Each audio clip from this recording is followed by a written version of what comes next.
Gidroponikada sug'orish normasi qanday belgilaymiz? Bu o'simlikning kunlik suvini belgilash orqali ertasi kuni sug'orish belgilanadi. Ancha berilishi.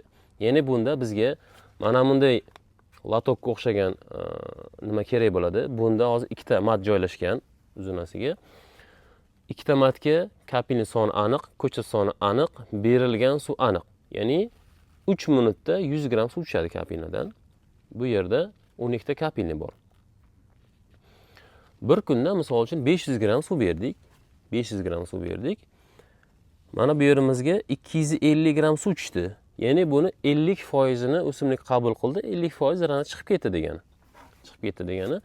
Ertasi kuni ob-havo shunday bo'ladigan bo'lsa, demak, ertasi kuni biz qancha beramiz? 400 gram suv beramiz.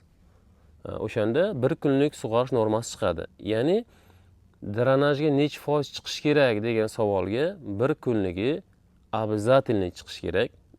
Zarur chiqishi bu 30% suv chiqib ketishi kerak. Berilgan suvimizni 30% drenaj chiqish kerak. Bu chiqmasa bu matni isini ko'tarilishiga olib keladi.